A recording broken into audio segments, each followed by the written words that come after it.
NTV at 1. My name is Trevor Ombija, and NTV is still on the road, coming to you live from Imani restaurant, Ila restaurant at the Imani Mall that's in Nakuru. We're starting off with a sad story we've been following up for you. That's the murder of the 26-year-old Sharon Otieno. Investigations are ongoing. The DPP is under a lot of pressure to bring those who have been accused to book. And Bernardo Juang is joining us live from Magare village in Homa Bay County. That is the hometown of Sharon Otieno with the latest. Bernard?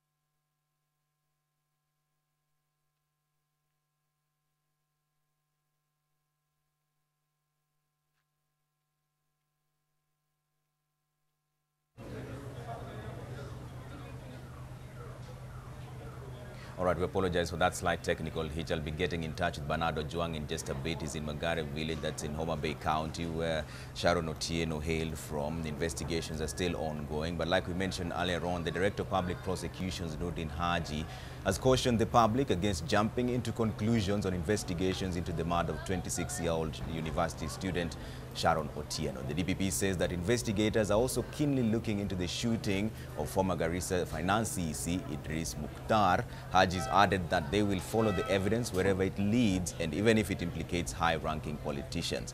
He has, however, urged for calm as they go through the investigative process and advised politicians and the media against stoking public anger before investigations are complete. He maintains that the suspects in both cases remain innocent until proven guilty as per the law.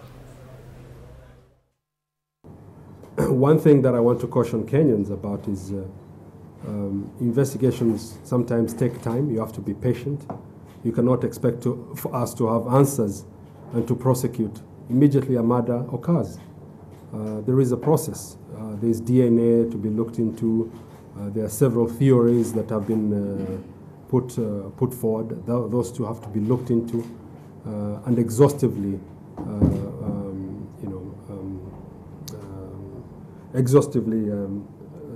pursued to their conclusion.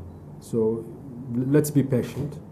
One thing that I want to assure that we have no sacred officials that will be left. Whether you're a governor or not, you'll have to face the law to the fullest extent. Back to Magare village in Homa Bay County, where Bernardo Juang is following proceedings there from Sharon Otieno's home. Bernard, what's the latest from where you are? Well, thank you very much, Trevor. We are live here in Magare village in Homa Bay County, the home of university student Sharon Otieno, who was abducted and murdered. She was abducted alongside Nation Media Group journalist Barak Udur, and later she was killed and also murdered. And let's just get from the leaders here. Welcome, Mheshimiwa. We've seen you come here. What are you doing here today? We've come to show solidarity with the family of late. Well, we apologize for that slight technical hitch. We're trying to get the details from Magare village that's in Homa Bay County. That is Sharon Otieno's former home. But before we get into that, to speak to Bernardo Juang, 3 people have died in ongoing clashes between members of various communities in Narok South.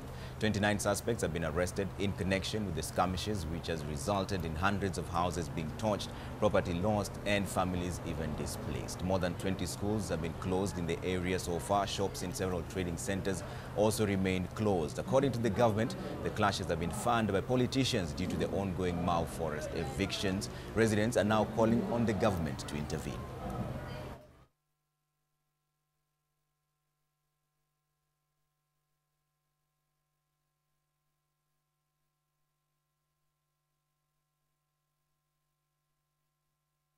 Chusi, wakati vita ilianza, tulihuzunika sana.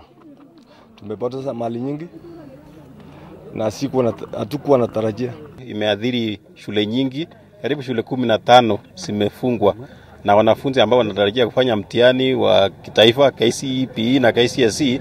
Sasa hatujui wako namna gani. Tunaomba serikali waingilie kati, alafu watupatie amani. Naomba ya kwamba uangalie hii shida, kwa sababu tumeona hii shida ni maneno ya msitu wa Mau.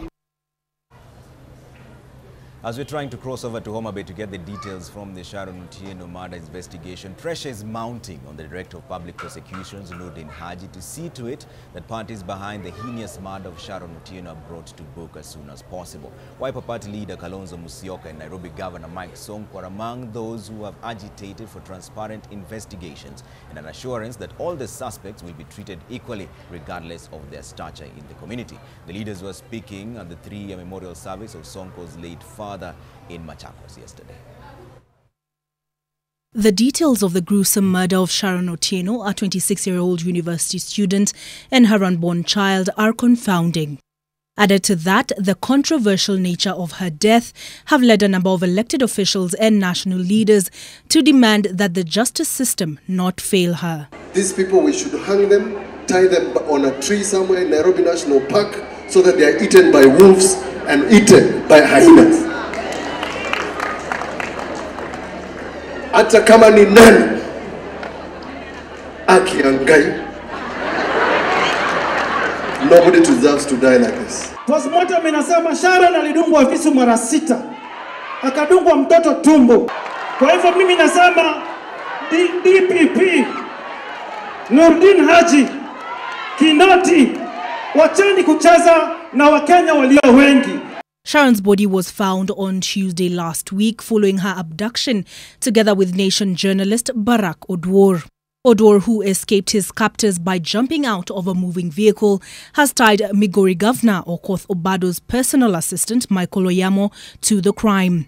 A post-mortem showed that Sharon was not only stabbed several times, but also strangled and sexually assaulted before her death. Change gears to education matters now. Kenya National Union of Teachers members from Chepkoilel branch in Uasin Gishu County burnt the Teachers Performance Appraisal and Development Tools forms issued by the Teachers Service Commission. The teachers showed their defiance outside the gates of Queen of Angels Academy, that's in Eldoret. TSC had issued show cause letters to teachers from Masaba branch who also destroyed the appraisal forms. Teachers have demonstrated their pedagogical skills. In schools, we want teachers to teach. The Teachers' Performance Appraisal and Development Tool is one that the Kenya National Union of Teachers has been against, saying they were not involved in formulating it. This has led to opposition from teachers saying they will not accept appraisals. And so the forms have been destroyed in a number of places. NAT members from Chepkoilel in Uasin Gishu burnt the forms on Saturday. Tumeamua kwa kauli moja katika mkutano huu kwamba walimu wamechoka na kujaza form ambazo TSC wanaita TPAD.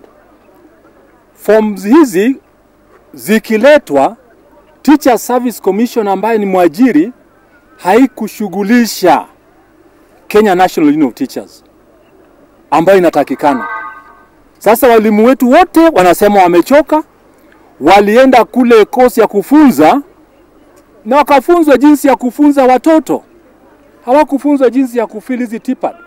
Members of NAT from Masaba have received show cause letters from TSC after they also destroyed the forms, which the union's leadership wants withdrawn.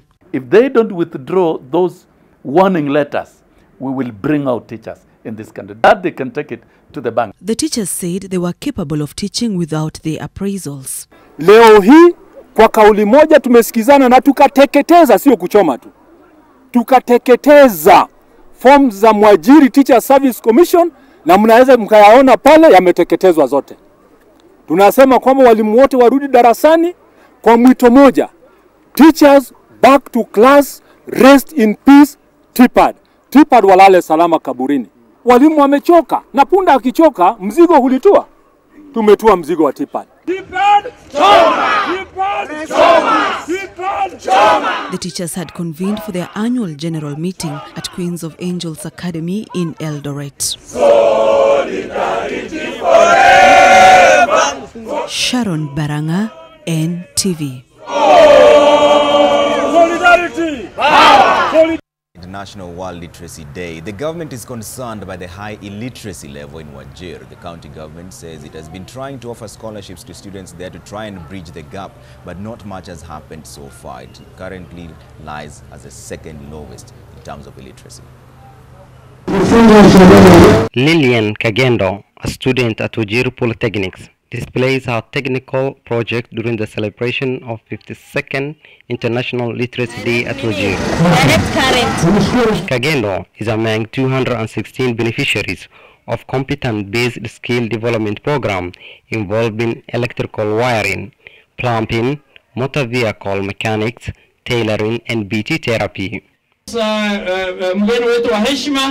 Every 3 months they are giving us 100 scholarships, and after every 3 months they are giving us another 100 scholarship for these polytechnic students. Counties in the arid and semi-arid areas continue to lag behind in literacy rates. Collectively, the illiteracy rates in the northeastern region are as high as 80%. Professor Suda said the current enrollment is barely insufficient to address the high illiteracy level in the county. There are 1,341 males and 1,297 females enrollment. Na ikikuja mambo ya bunge tutasaidiana na wabunge wenzangu tuone vile tunaweza kusaidia, lakini it has to come from the ministry kwanza. Rupu ya watu ya adult iko chini sana, tunataka wasaidiwe.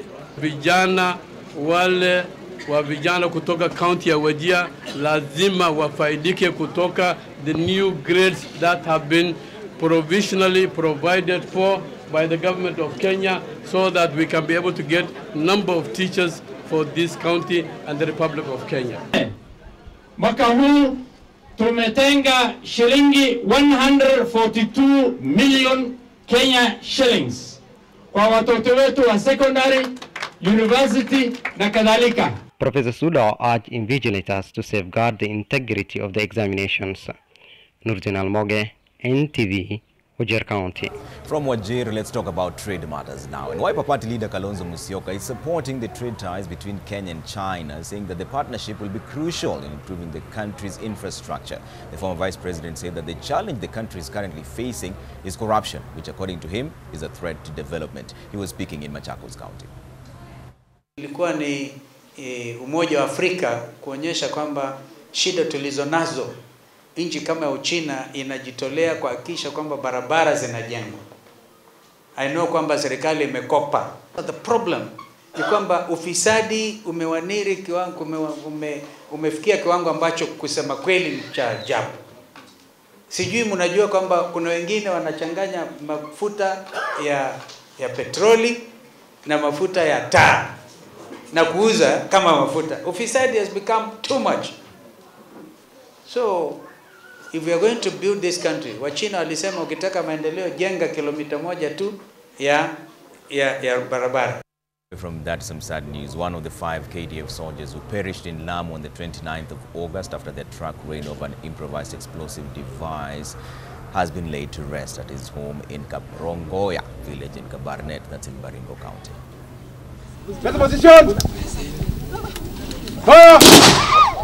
A 21-gun salute rent the air, marking the final journey of Kiplimo Muli, the 25-year-old Kenyan Defense Forces soldier whose life was cut short after a vehicle he was in alongside others ran over an improvised explosive device along Kiunga Sankori Road in Lamu County.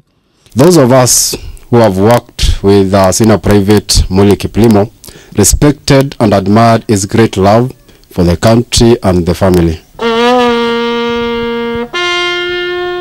It is this great love that pushed him to join others in defending his country against external attacks.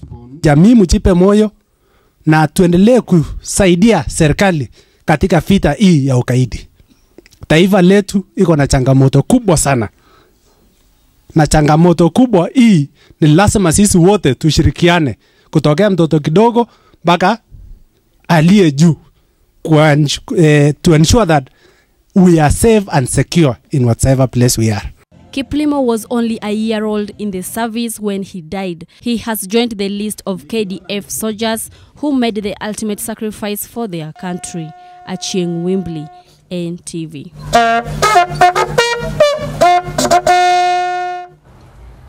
Well, our condolences goes out to our fallen soldiers. May his soul rest in peace. Away from that, traders at the Huru Market in Buruburu, that's in Makadara constituency, took to the streets to condemn harassment by the administration police. 4 traders arrested on Saturday were taken to Jogo Road police station, where they were accused of destroying other traders' stores along Jogo.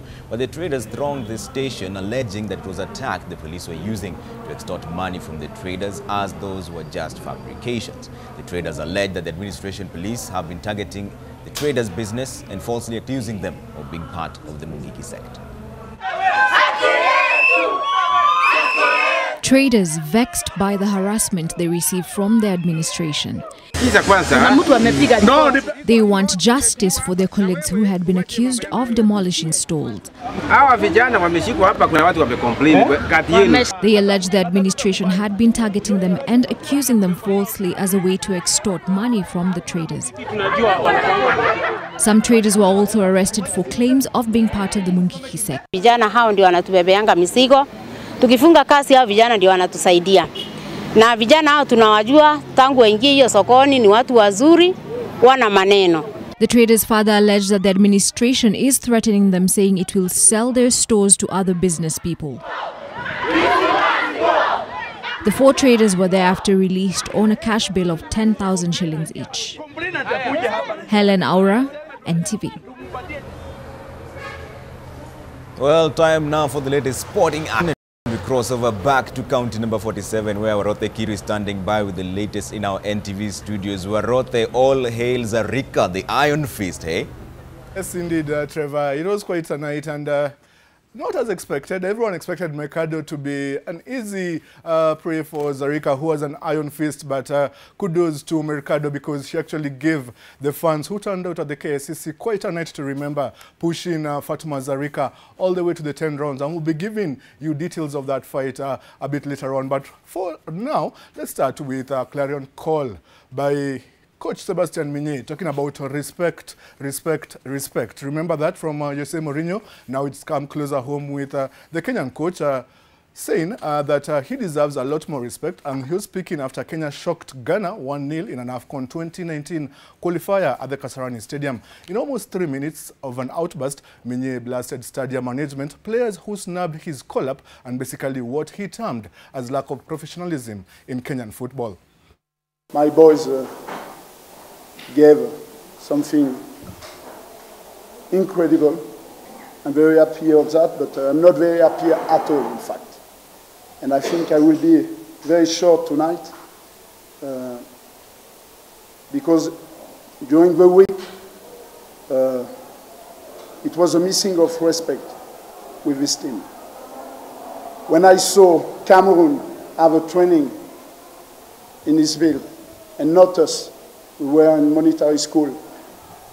It's not possible to work like that if you want to achieve a high level. We are so far from the high level. We are on the way, but so far. If you think, because tonight we have beaten Ghana, we are at the same level, it's not true. It's not the reality. I'm not a liar, and I'm not happy at all.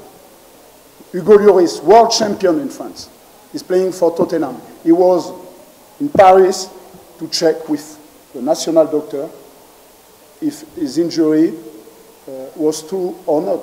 We never know. I have full confidence with Victor, but I need to check. If we achieve a high level, we need to improve a lot of things. I think it was a missing respect, but I don't want to say too much. I want to keep cool, calm, to keep quiet, but I need to think about the future. Okay? Thank you. Thank you. And I guess that's what the young ones call dropping the mic. And Sebastian Minye actually did take his players through another training session, but he refused to talk to the media early this morning. And Brano Twal will be bringing us details of that training session as Kenya prepares to play Malawi sometime this week. And keeping it football, and Spain began a new era under Luis Enrique impressively as they came from a goal down to outplay England 2-1 in the Nations League opener at Wembley Stadium. 8 weeks after their memorable World Cup run was ended by Croatia in the semi-finals, the optimism sweeping England looked justified as Marcus Rashford scored a superb early opener.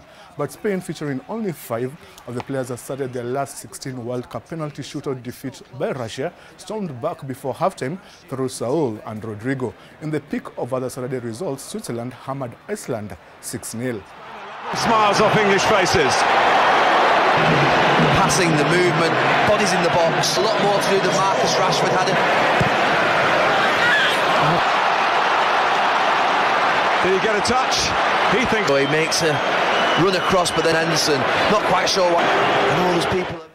Now let's talk about something that happened last night. And if you weren't at KSCC last night, I don't know where you were, because it was packed like I've never seen it before. And it shows you the power of hype and marketing to making sports into entertainment. And Fatma Iron Fist Zarika retained her WBC Super Bantamweight World title after a narrow split point decision against Mexican Yamilet Mercado. Zarika had to dig deep before staging her second successful title defense, with the young Mexican pushing her to the limit in the 10-round hotly contested bout at the KSCC last night. Judge Eddie Papao from Ghana gave Mercado 96-94, while Kenya's Bena Kaloki scored Zarika at 97-93, and Francis Chirwa from Malawi gave Zarika 99-91. Zarika, who stretched her record to 31 wins, 12 losses and 2 draws, tearfully thanked the huge crowd that turned up at KSCC for the overwhelming support. Mercado, who suffered her second loss in her professional career that has 12 wins, refused to take any interviews.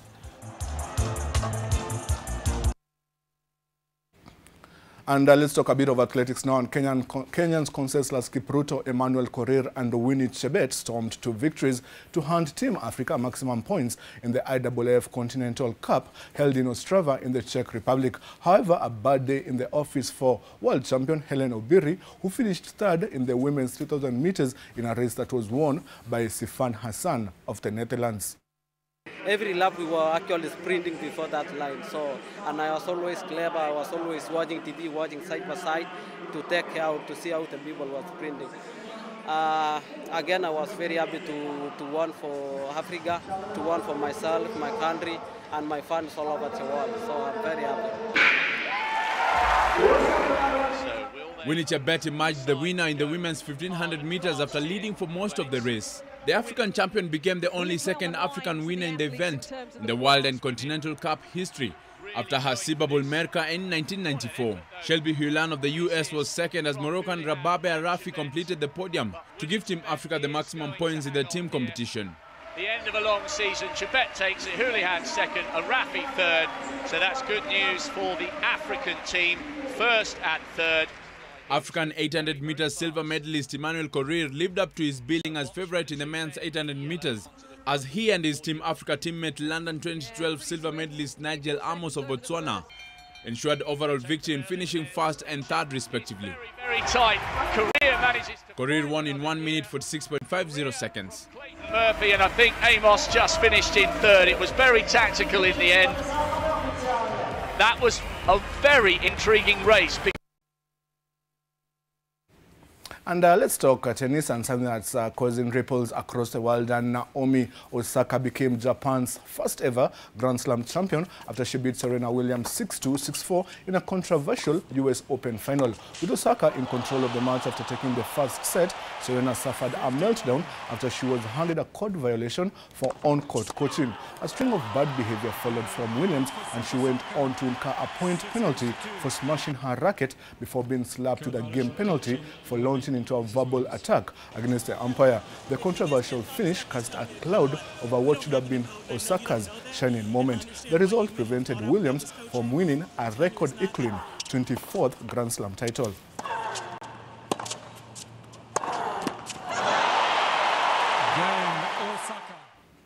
And Serena Williams, in the post-match interview, and actually during the trophy presentation, did give credit to Naomi Osaka, who played her heart out. And remember, Naomi Osaka was only 1 year old when Serena won her first title in 1999. So maybe time for Serena to call it a day. But for me, I'm done. And back to you, Trevor, all the way in Nakuru County.